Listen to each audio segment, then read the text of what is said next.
Hello दोस्तों, मेरा नाम है गोपेश राणा और आप देख रहे हैं टेक न्यूज़। और आज भी दोस्तों मैं आपके लिए बहुत ही खास जानकारी लेके आया हूं। और आज की वीडियो दोस्तों पूरी देखिएगा, इसकी बिल्कुल मत कीजिए क्योंकि बहुत काम की वीडियो है। अभी मजा आएगा ना भिड़ो। जैसे जैसे हमारी टेक्नोलॉजी बढ़ते जा रही है दोस्तों, उसी प्रकार चोरी की भी टेक्नोलॉजी बढ़ते जा रही है। और आज इसी टॉपिक में हम बात करने वाले हैं। इसकी शुरुआत दोस्तों फ्रॉड कॉल से हुई है। और फ्रॉड कॉल हमको आते थे दोस्तों, उसमें ये बोला जाता था दोस्तों कि आपके एटीएम कार्ड का अपडेट करना बचा हुआ है। आपके एटीएम कार्ड का अपडेट के लिए आपको एक ओटीपी भेजा जा रहा है, तो आप उस ओटीपी को हमको बताएं ताकि आपको उसका अपडेट सही टाइम पे मिल सकता है करके। और हम लोग उसको ओटीपी बता देते थे और यहाँ से पैसे पार हो जाते थे। तो ये पहले होता था, उसके बाद लोग समझदार होते गए।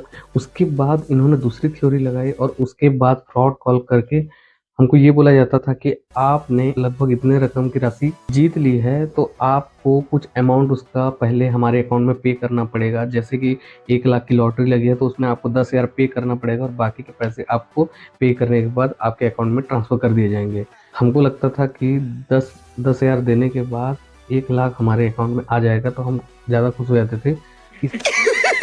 पैसा ही पैसा होगा। इसमें भी कई लोग फंस चुके हैं, तो इसके बाद भी लोग समझदार हो गए। अभी तीसरा टाइप का प्रॉब्लम आ रहा है दोस्तों, जो अभी मेरे साथ ही हाल ही में कुछ हुआ था। तो इसमें क्या है, मुझे कॉल आया था और मुझे बोला गया था कि आपके यूपीआई के आईडी में कुछ गिफ्ट वाउचर आपको अमाउंट में दिया जा रहा है, तो उसके लिए आपको एक्सेप्ट करना पड़ेगा। मतलब आपके फ़ोन पे या गूगल पे में जाके एक्सेप्ट करना पड़ेगा। वो एक्सेप्ट करने के बाद में उसमें यूपीआई पिन डालने के बाद वो एक्सेप्ट हो जाएगा, फिर आपको वो जो गिफ्ट वाउचर है या अमाउंट है वो मिल जाएगा। तो दोस्तों आप एक चीज़ ध्यान रखिएगा, कभी भी आपके अकाउंट में कोई पैसा ट्रांसफ़र करना चाह रहा है या फिर आपके यूपीआई आईडी में आपकी आईडी या नंबर पे डाल रहा है, तो उसमें कभी भी एक्सेप्ट करने का ऑप्शन नहीं आता है। एक्सेप्ट करने का ऑप्शन तभी आता है जब किसी को आपको पैसे की रिक्वेस्ट भेजनी हो, जिसको पैसे की ज़रूरत हो, तो ही आपको रिक्वेस्ट भेजते हैं। और आप अगर ऐसे रिक्वेस्ट में ओके कर देते हैं और आपकी यूपीआई आईडी डाल देते हैं, तो वो जितना का अमाउंट रिक्वेस्ट किया उतनी की पेमेंट उसको हो जाएगी और आप उसमें कुछ नहीं कर सकते। तो ये अभी ऐसा फ्रॉड चल रहा है। खैर मैं तो वो चीज़ समझ गया और मैंने वो चीज़ नहीं की। झूठ बोल रहा है। लेकिन आपको ये चीज़ से सतर्क रहना कि कभी भी जैसे इस टाइप के अगर फ्रॉड कॉल आते हैं और आपको इस टाइप के यूपीआई आईडी डालने बोलते हैं, तो आप उसको ना डालें। अब इसके बाद एक और बड़ी समस्या है कि आप जैसे एयरपोर्ट में जा रहे हैं या फिर रेलवे स्टेशन में जा रहे हैं, तो वहाँ पे आपको अगर पहले से चार्जर लगा हुआ मिल जाता है और उसमें आपको अगर बैटरी लो अगर आप चार्जिंग करना चाहते हैं, तो उसमें बिल्कुल मत कीजिए, आप अपना चार्जर यूज़ कीजिए। क्योंकि ये एक चोरों की नई तकनीक है। उसमें क्या है, आपका जो चार्जर है, चार्जर के केबल में या फिर उसके अडाप्टर में कोई चिप लगा होता है। जैसे कि आप अपना मोबाइल उस चार्जर में कनेक्ट करते हैं, वो आपका सारा डेटा ले लेता है, बैंक से रिलेटेड इन्फॉर्मेशन और आपका पर्सनल इन्फॉर्मेशन। तो वो किसी भी प्रकार से यूज़ कर सकता है और वो आपके बैंक अकाउंट और आईडी को भी हैक कर सकता है।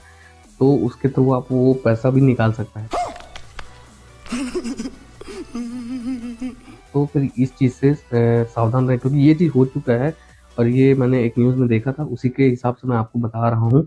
और ये बहुत ही ख़ास चीज़ है, क्योंकि जनरली हम लोग कभी इमरजेंसी में जाते हैं, बैटरी लो हो जाता है, अगर हम लोग को चार्जर कहीं मिल जाता है तो हम लगा लेते हैं। तो वो ऐसा नहीं करना है। आप अपना चार्जर यूज़ कीजिए और सेफ रहिए, ज़्यादा सही है। ये इन्फॉर्मेशन ज़्यादा से ज़्यादा लोगों को शेयर कीजिए ताकि दूसरे लोग भी इस बारे में जानें। और हमारी इन्फॉर्मेशन आपको अगर अच्छी लगी हो तो प्लीज़ लाइक कर दीजिए और हमारे चैनल को सब्सक्राइब कर दीजिए, क्योंकि ऐसी जानकारी मैं आपके लिए हमेशा लेके आते रहूँगा। प्लीज़ सब्सक्राइब कर दीजिए। जय हिंद।